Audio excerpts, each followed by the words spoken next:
L'histoire que vous voyez ici, l'histoire, le soko, le bad buzz, le scandale, selon lequel Francis Vemba a tabassé Coco Emilia. Moi, je vous dis que l'histoire, si, ça ne se passe pas comme on est en train de vous raconter là. Il y a du fake dedans. C'est la même chose que Coco avait fait quand ils ont eu les problèmes. Elle est partie, comment dire ça? Elle était partie à Live TV, par exemple. Elle est partie raconter une histoire là-bas. 80% c'était faux. 20% était la vérité. Mais comme elle avait mal et qu'elle voulait diaboliser le gars aux yeux du monde, elle a transformé la vérité. C'est ce qui se passe là maintenant. Parce que il y a beaucoup de choses qu'elle avait dites sur Live TV. Qu'elle-même, elle a encore venu démentir des années après. Quand elle a recommencé son love. Quand elle a recommencé son dolo avec son mari. Donc moi, je vous prie de regarder l'affaire-ci avec un détachement. Oui, oui, ne mettez pas les organes. Parce que quand ils vont se réconcilier, ils vont nous narguer avec les snaps. Ils vont nous narguer avec les photos. Ils vont nous narguer avec les love stories. Donc, pardonnez. Parlons pour nous, on quitte. Sans organes, sans rancune, sans sérieux. C'est seulement parce que le soccer est venu nous tuer sur la toile qu'on décrypte. Pour être honnête envers vous, quand j'ai écouté ce soccer, le soccer selon lequel Vemba a tabassé Coco Emilia, il a roué de coups de poing, elle a les bleus partout, elle a les blessures partout, que ça s'est passé devant la petite et qu'elle a fui, elle est partie se cacher à l'ambassade du Cameroun au Sénégal. Quand moi j'ai écouté ça, il a dit que non, il y a un truc qui cloche. Et vous allez comprendre pourquoi. Déjà parce que Vemba, on le connaît sur la toile depuis. Depuis des années, on connaît ce monsieur sur la toile. Bon, moi particulièrement, j'ai plus d'intérêt à sa personne. Je porte plus d'intérêt à sa personne, à son actualité, depuis qu'il s'est marié avec Coco Emilia. Il a déjà été au cœur de plus d'un scandale. Il a déjà fait les bad buzz ici, là. On ne peut pas compter. Tout récemment même, il y a une de ses ex, Manuela, qui est venue avec sa mère sur les réseaux, le lyncher. On a jeté ce monsieur à la verdict populaire. Mais on n'a jamais dit que ce monsieur est violent. Non, non, non, non, non. On dit tout. Il est gigolo. C'est un pervers narcissique. Il ment. Il ne respecte pas la femme. Il dénigre Coco. On a déjà tout dit sur ce monsieur. C'est Coco qui a financé le mariage et tout. Mais on n'a jamais dit que le monsieur est violent. C'est pour ça qu'il a dit que non, attendez, calmez-vous. L'affaire, si vous allez suivre la vraie version. Et ce n'est pas ce que Aïcha et Porcam veulent nous faire croire. D'après Aïcha et Porcam, il y a eu une altercation, avant-hier, il y a eu une altercation entre Coco et Francis. Francis a perdu son sang-froid, Il a tabassé Coco copieusement. Elle est couverte de bleu. Il a cassé son téléphone. Il voulait même la killam. Pour échapper à la killam, elle est partie se réfugier à l'ambassade du Cameroun au Sénégal. C'est là-bas qu'elle a appelé sa mère. Elle a dit à sa mère, moi j'en ai marre de ce mariage. Je veux que tu m'envoies 2 billets d'avion. Un pour Sophie, un pour moi. Moi je rentre au Cameroun.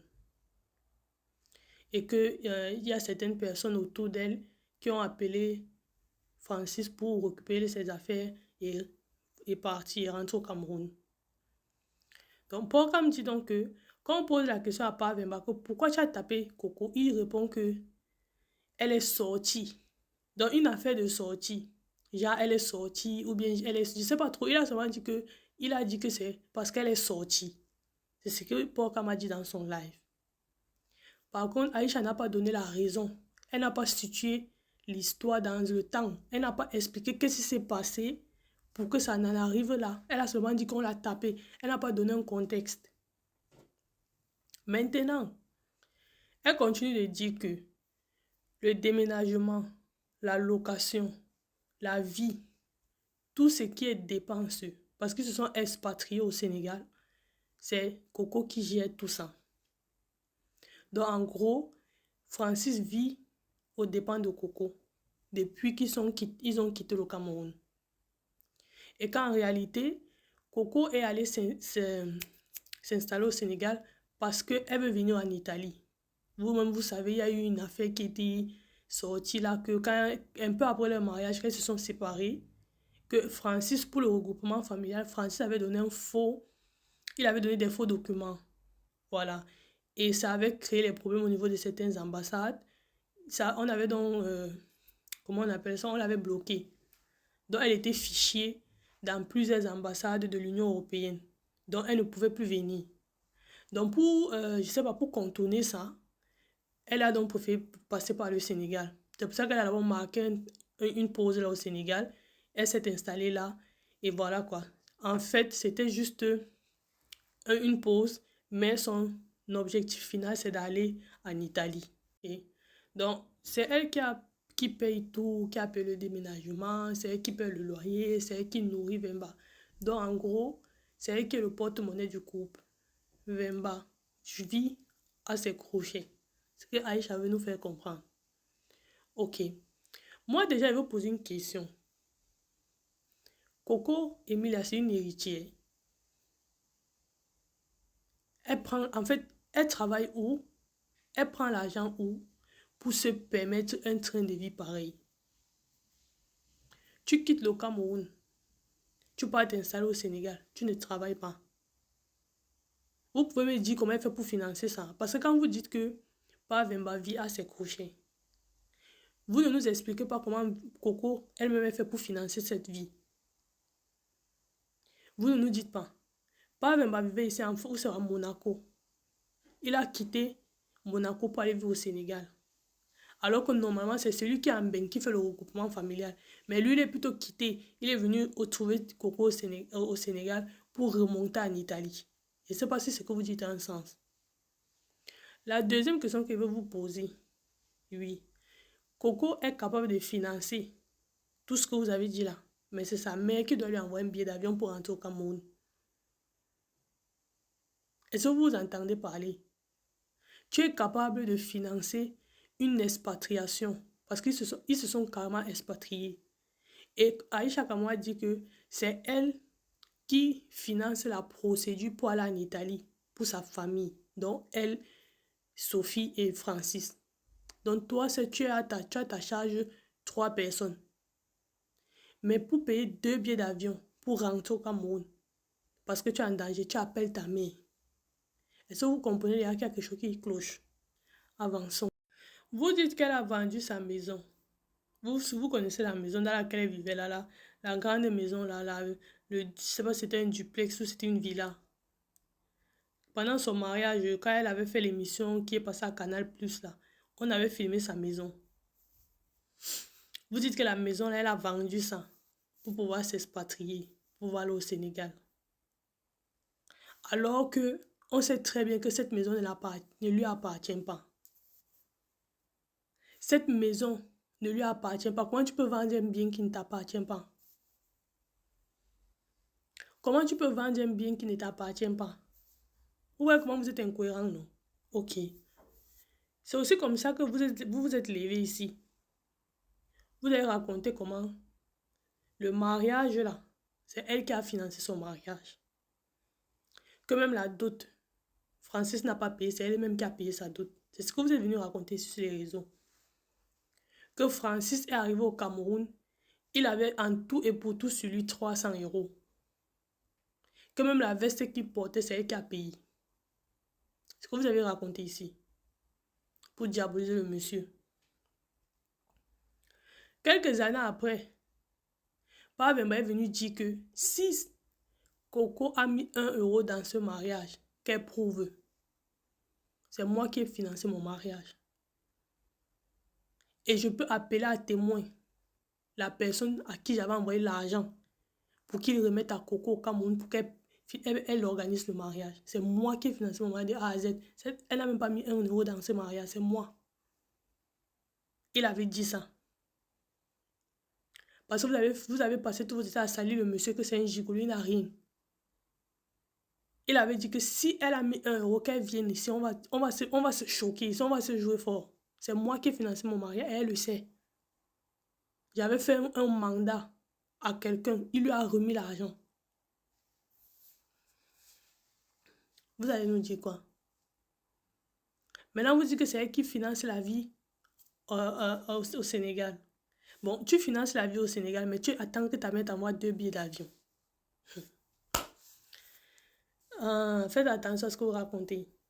Maintenant, moi, je vais vous raconter la vraie version de cette affaire qui n'a rien à voir avec Pavemba, la tapée là. Ça n'a rien à voir. Je vais vous raconter la vraie version. Et moi, je crois à cette version. Là, dans la vraie version. Oui, voilà la vraie version. Ce monsieur n'a jamais levé sa main sur elle. On peut tout dire de Vemba. On peut tout dire de Francis Vemba. Mais que c'est un homme violent. Je veux d'abord voir ça avant de croire. Ce qui se passe, c'est quoi? Apparemment, vous connaissez, non? Pas Vemba, c'est un don Juan. Il se croit trop beau, trop frais, trop élégant. Son Ebamba, qui fait partout dans le monde là, il a commencé au Sénégal là-bas. Il a commencé son Ebamba là-bas, avec les Nangadef. Waouh! Il a commencé ça là-bas. Sûrement, il maîtrise même bien le Wolof, parce qu'il doit choquer les Sénégalaises. Donc, il a commencé ces trucs, il sort, il rentre tard, il découche et tout. Il a commencé ces mauvaises habitudes, il a recommencé. Donc, c'est donc comme ça que, ce jour-là, le jour où il y a eu l'altercation là, il est sorti le matin là, il est rentré tard dans la nuit. Écoutez, écoutez très bien, il est rentré tard dans la nuit. Coco, comme c'est une jalouse, la fille là d'abord, vous ne remarquez pas que quand Francis est en France, quand il est loin d'elle, vous ne remarquez pas que c'est comme si un esprit qui bouillonne en elle. Elle est possessive, elle est jalouse. Pour elle, Vemba, c'est sa propriété. Elle ne doit pas tourner comme ça sans le voir. Dès qu'elle passe 5 minutes sans voir Vemba, folie la prend. Elle ne sait pas se maîtriser. Tellement elle est jalouse, tellement elle aime le monsieur, elle est possessive. Ça, c'est un cocktail explosif. Donc, le monsieur est donc sorti ce jour-là. Il est rentré tard. Quand le monsieur rentre, elle commence sa folie se déclenche. Elle casse tout dans la maison. Quand elle casse tout dans la maison comme ça, c'est là où elle a eu des coupures. Oui, parce que quand tu jettes les choses, tu casses, tu cries, c'est là où elle s'est donc coupée à certains endroits. C'est elle-même. Parce qu'elle jetait les choses partout. Elle a tout cassé dans le meublé dans lequel il vivait. Elle a tout cassé là-bas. C'est comme ça qu'elle s'est coupée. Donc, en chemin, donc, le lendemain, donc, ils sont allés faire son pansement. Ils sont allés faire son pansement le lendemain. Ça ne s'est pas passé le même jour. Tout ça ne s'est pas passé le même jour. Il faut bien écouter l'histoire. Le lendemain, donc, quand ils sont en train d'aller faire son pansement, parce que oui, elle a eu certaines écorchures et tout, dû aux choses qu'elle a cassées la veille dans la maison. Parce qu'elle a mis la maison sans dessous. Donc, ils sont donc dans la voiture. Ils sont en train d'aller à l'hôpital pour faire son pansement. La bonne dame, parce que oui, il y avait toute la tension de la veille. Vemba ne lui avait pas encore dit où il était. Tu vois, quand tu as ton homme à la maison, le gars sort, il fait ses... Mais quand un homme, c'est en fait, je sais pas comment dire ça. Quand ton homme, c'est un coureur de jupon, tu vas seulement avoir la crise cardiaque si tu mets les organes. Et c'est l'erreur de Coco, elle a mis les organes. Donc quand Francis est hors de la maison, son corps, comment on appelle ça? Son cœur pompe le sang au maximum. Elle n'est pas calme. Folie la prend. Donc, ils sont en chemin pour aller faire son pansement. Toujours dans un pic de jalousie. Elle ouvre la portière. Ils sont à vive allure. Tu es en train de conduire. Ta femme ouvre la portière. C'est donc comme ça que, en voulant se débattre et tout, oui, pourquoi tu veux la voiture et tout, le téléphone est tombé, ça s'est cassé. C'est comme ça se passe. Et dans leur discussion, leur dispute, elle est donc partie à l'ambassade dire qu'elle veut rentrer au Cameroun. C'est comme ça s'est passé. On a appelé sa mère, la suite vous connaissez. Je ne sais pas si présentement elle est au Cameroun ou si elle est au Sénégal. Voilà l'histoire. Donc avant de dire que Francis l'a tapé, il faut être sûr de vous. Moi, je ne crois pas que Francis ait levé la main sur Coco.